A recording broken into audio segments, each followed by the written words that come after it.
At first glance, this looks like a hallucination from a 500-year-old monk, a wind dragon eating itself while wrapped around a dead tree.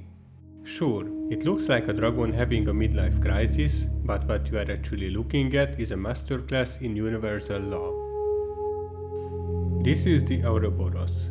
It's one of the oldest symbols in human history, and it is the ultimate cheat code for understanding how the universe and your own mind actually works. To the ancient alchemists, this wasn't just a picture of a snake, it was a map of the great work itself. We've already decoded the rabies. Today, we are going to use the teachings of the thrice great Hermes to break down the wings, the claws, and the infinite loop to show you how to master the rhythms of your own life. All is one. That was the motto of the alchemists. The Ouroboros represents the eternal cycle of nature, life coming from death, and death feeding new life. Think about your life. How many times have you felt like you are just running in circles?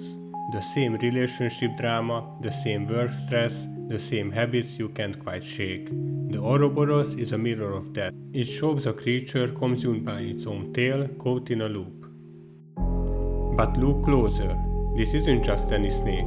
It has wings and wears a crown. In alchemical shorthand, wings mean volatility, the ability of the spirit to rise.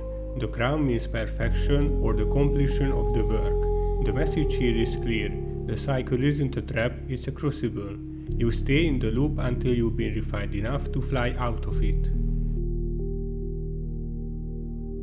Why is the dragon wrapped around a tree with no leaves?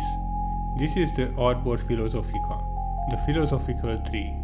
In its barren state, it represents your raw, unrefined potential. It looks dead, but the roots are deep. The dragon represents the materia prima, your raw, chaotic energy.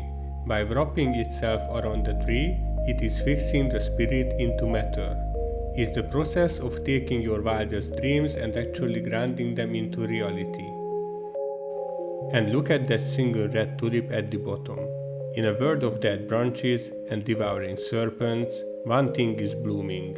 That tulip is the stone, the result of the work. It's the proof that even in the middle of your most chaotic, eating yourself alive moments, something beautiful and stable is trying to grow. The Kybalion tells us, everything is dual, everything has poles, everything has its pair of opposites. Look at the Ouroboros. Where does the head end and the tail begin?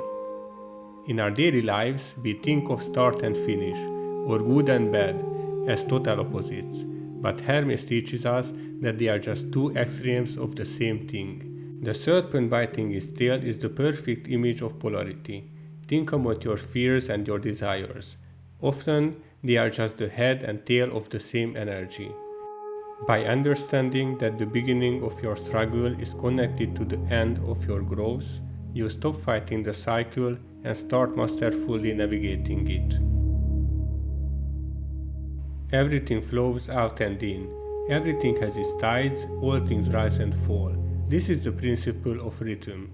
The Ouroboros doesn't just sit there, it represents a constant moving tide. The tree it wraps around looks dead, with skeletal branches and no leaves. But in Hermetic thought, this is just the low tide of the cycle. Just as the serpent devours itself to sustain itself, your dark nights of the soul are the winter before the spring. The red tulip is the high tide manifesting in the physical world.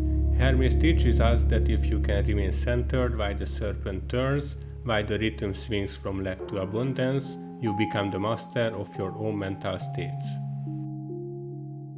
Why does a snake have wings? This points to the principle of vibration. In alchemy, wings represent volatility, the spiritualization of matter. A regular snake rolls on its belly in the dust, but a winged dragon can rise.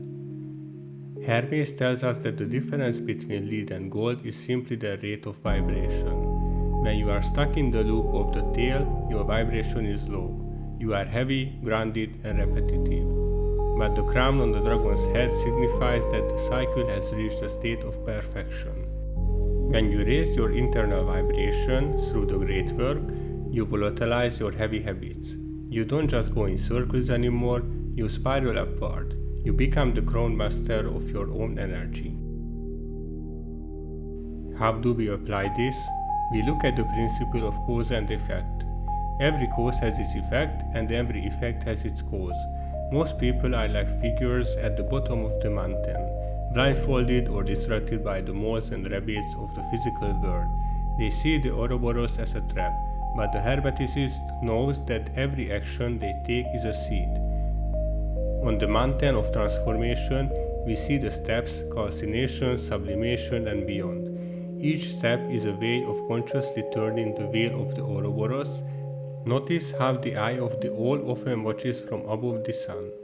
This is the ultimate Hermetic realization. The all is mind, the universe is mental.